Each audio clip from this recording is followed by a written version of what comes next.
নতুন শহরে আজকে আমার তৃতীয় দিন। আর কর্মব্যস্ততায় এতটাই বিজি ছিলাম যে সকালটা দেখাই হয় না। তো এখানে আসছি আর সকালটা দেখবো না, সেটা তো হতেই পারে না। তো যাই হোক, সকাল সকাল এখানে উঠে আমি একটু দেখলাম যে বাইরের আবহাওয়াটা ঠিক কেমন। মোটামুটি কুয়াশা পড়ছে।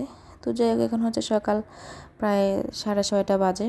তো আমি একটু দ্রুত উঠে, যেহেতু আমার একটু কাজ করা লাগবে, তাই একটু অল্প অল্প করে যতটা পারছি কাজ গোছায় রাখতেছি, আর যত দ্রুত পারি করতেছি। কেননা সাবিহা উঠলে আমার কাজ করতে একটু সমস্যা হবে, যেহেতু এখন একা, তাই ওকে আমার একটু সময় দেওয়া লাগবে। তো এখানে ওর ওঠসার আগে আমি একটু রান্না করে রাখছি, আর সাথে সাথে আমি রুটি করার জন্য এখানে পানি বসিয়ে দিছি।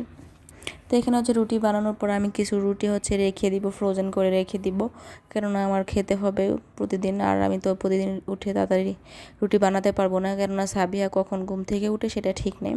তো এখানে আজকে তেমন কিছু করব না, রুটি আর চা খাবো, এই আর কি। আর পাশাপাশি কাজ আছে, এখানে কাপড় চোপড় আছে সব আর কি ভিজিয়ে রাখছে, এগুলো ধুতে হবে। তারপর সাবিয়া ঘুম থেকে উঠলে ওকে খাওয়াতে হবে। সবচেয়ে বড় কথা ওকে আমার একটু সময় দিতে হবে, কেননা এখানে আসছে ওর একা একা লাগবে।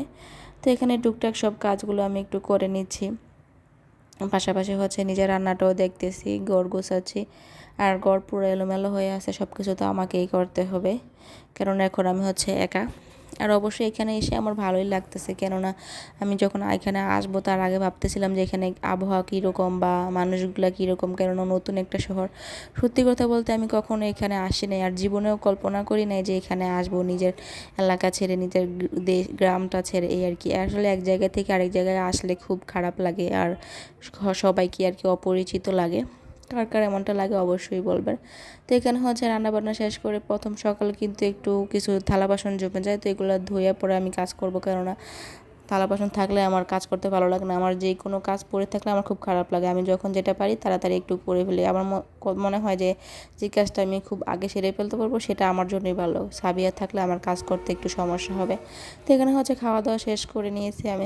সকালের খাবারের পর একটু থালা বাসন ধুয়ে নিচ্ছি, সাথে কিন্তু সাবিয়া উঠে গেছে, ওকেও খাইয়ে দিয়েছি, এই আর কি। তো আজকে তেমন রান্না বান্না করবো না, আজকে সব গোছগাছ করবো। আজকের দিনটাতেও ভাবতেছি একটু হোটেল থেকে এনে তারপর খাবো। আর সাবিয়ার বাবা যেহেতু দুপুরবেলায় আসবে, তাই খাবার নিয়ে আসবে।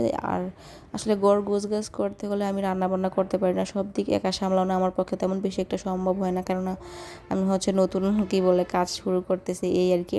সংসার জীবনটাই আমার নতুন, তেমন কাজ করা আমার হয় নাই। খুব কষ্ট হয়ে যায় একা হাতে সব কিছু নিজে সামলাতে।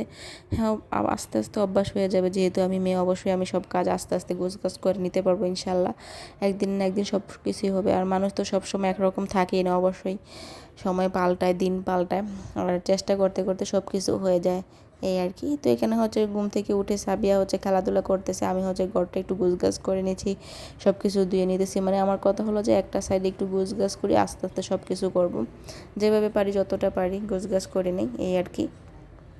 আর সাবিয়া তো সারাক্ষণ ঘুম থেকে উঠে যখনই হোক তখন জানলার দিকে তাকায় থাকবে কখন ওর বাবা আসবে। তো একটু দাঁড়ায় আছে, তো ভাবলাম যে ওকে একটু কিছু খাইয়ে দেই।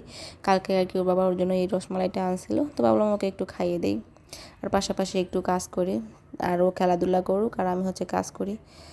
তো এখানে সব কিছু গোছগাছ করে আজকে যেহেতু রাখবো, মাছ আনছে, মাংস আনছে, তো এগুলো একটু ধুয়ে তারপর রেখে দিব ফ্রিজে। আর কালকে রাতের ভাত ছিল, তো ভাবলাম যেগুলো একটু ফ্রাইড রাইসের মতো করে খেয়ে ফেলি, ডিম দিয়ে, তারপর ধনেপাতা আর আলু দিয়ে আমি এইভাবে করি। কার কার এরকমভাবে ভালো লাগে বলবেন।